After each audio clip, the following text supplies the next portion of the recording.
Halo sahabat HSC, Bismillahirrahmanirrahim. Assalamualaikum warahmatullahi wabarakatuh. Jumpa kembali bersama saya Rula Fadila dalam pembelajaran sejarah kelas 10. Apa kabar semuanya? Semoga tetap sehat selalu dan tetap menjaga protokol.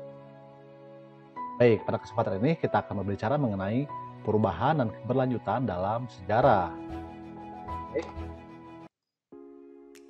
Manusia dan sejarah. Manusia, perubahan dan keberlanjutan. Kemudian manusia sebagai pelaku sejarah, ada perubahan evolusioner dan radikal, dan kontinuitas. Kemudian belajar dari peristiwa sejarah masa lalu untuk kehidupan masa kini. Pentingnya belajar dari masa lalu dan kegunaan sejarah. Guna edukatif, instruktif, inspiratif, dan rekreatif. Keterkaitan perubahan dengan sejarah. Manusia sebagai pelaku sejarah tercermin dalam aktivitas kehidupannya. Sebagai suatu masyarakat manusia, sehingga dari segala bentuk dan jenis aktivitasnya tersebut dapat menghasilkan beragam karya. Perubahan diartikan sebagai segala aspek kehidupan yang terus bergerak seiring dengan perjalanan kehidupan masyarakat. Konsep sejarah, ingat ya ada 3 ya, waktu yang kontinu dan terulang, konsep ruang, dan perubahan dan perkembangan. Kemudian menghasilkan peristiwa nanti akan terlihat dari aktivitas manusia, dan dengan kausalitas sebab akibat akan menghasilkan karya manusia. Ini pun dianjurkan oleh John Dewey bahwa dalam penulisan sejarah harus menulis masa lampau dan sekarang. Sejarah bersifat instrumental dalam memecahkan masalah ini atau pertimbangan program aksi masa kini. Heraklitus menyampaikan Pantare, tidak ada yang tidak berubah. Semuanya mengalir, masyarakat sewaktu-waktu bergerak dan berubah. Maka muncul arah perubahannya. Yang pertama, secara progresif, suatu perubahan yang mengarah pada keadaan yang lebih baik menuju kemajuan seperti perbaikan tingkat kesehatan, keberhasilan pembangunan, dan kemajuan teknologi. Selanjutnya, secara regresif, suatu perubahan yang mengarah pada keadaan yang lebih buruk menuju pada kemunduran. Seperti kerusakan akibat bencana alam, menurunnya moralitas bangsa, dan merosotnya semangat ya masyarakat. Ini terlihat contoh progresif. Nah, ini di Bandung ya, Savoy Homan.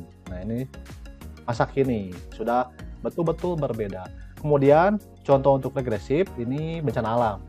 Bencana alam di beberapa wilayah ada meletus, longsor, banjir, dan sebagainya. Baik, perubahan berdasarkan percepatannya, perubahan yang terjadi secara lambat atau evolusioner. Suatu perubahan yang terjadi secara perlahan dan nyaris tidak terasa. Perubahan ini butuh waktu yang lama. Pada proses evolusi, perubahan-perubahan terjadi dengan sendirinya. Contoh evolusi hewan. Di sini contohnya yaitu evolusi kehidupan gajah dari zaman purba sampai sekarang. Selanjutnya, perubahan yang terjadi secara cepat atau radikal. Perubahan yang terjadi dalam waktu singkat, dalam wujud nyata dan terlihat. Seperti revolusi, reformasi, dan sebagainya. Ini salah satu contoh reformasi tahun 1998. Keterkaitan keberlanjutan dengan sejarah. Sejarah bersifat kontinu, karena sebuah peristiwa sejarah dapat memengaruhi peristiwa sejarah yang lain. Peristiwa hanya terjadi sekali dalam kehidupan manusia atau einmalig. Nah, kita akan pahami konsep dari sejarah ini betul-betul terhubung. Yang pertama yaitu konsep waktu.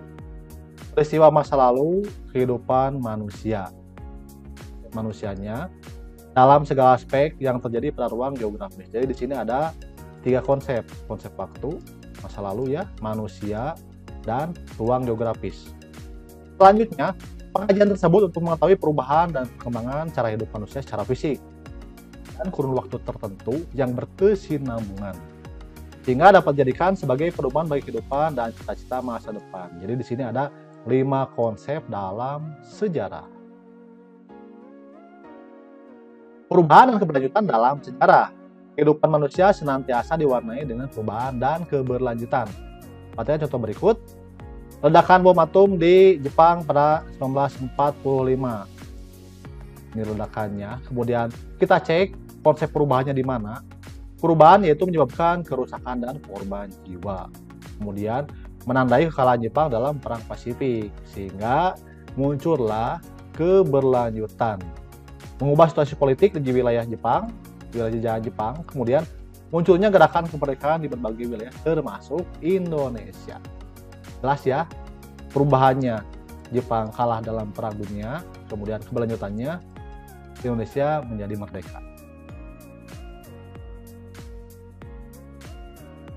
Perubahan dan keberlanjutan dalam kehidupan manusia. Perubahan, kejadian atau peristiwa yang membuat perbedaan yang berlangsung secara zigzag. Ini perubahan. Naik turun ya.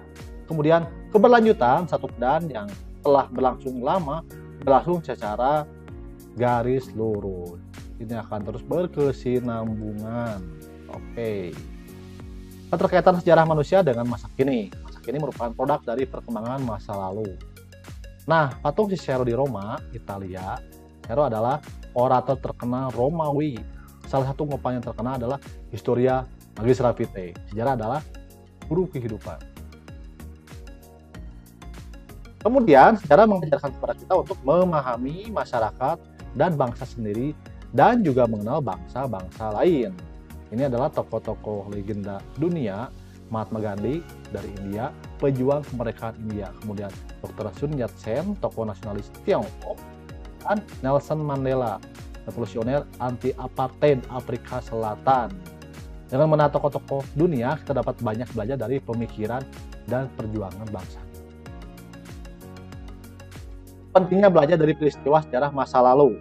Mempelajari sejarah berarti belajar memahami masa lalu, masa kini, dan masa depan. Merasakan dan menghayati semangat zaman yang terkandung dalam setiap peristiwa sejarah di masa lalu untuk dijadikan pelajaran pada kehidupan manusia sekarang dan masa depan. Sejarah akan mengajarkan kepada kita kebijaksanaan masa lalu, tuntunan bertindak di masa kini, serta dorongan untuk membangun harapan di masa depan. Bung Karno pernah menasihatkan bahwa jangan sekali-kali meninggalkan sejarah. Artinya kita senantiasa belajar dari sejarah karena banyak manfaat yang dapat dipetik dari sejarah. Guna sejarah dari 3 ahli, Hartono Katurjo, Nugroho Nursanto, dan Kunto Wijoyo. Menurut Hartono, genetis dan didaktis, artinya bahwa dengan pengetahuan sejarah dimaksudkan agar dapat mengambil hikmah dan pelajaran. Kemudian menurut Nugroho, ada guna edukatif yaitu pendidikan secara keilmuan, guna instruktif memberikan pelajaran dari masa lalu, guna inspiratif memberikan inspirasi dari kisah-kisah terkenal, dan guna rekreatif memberikan hiburan sejarah sebagai seni.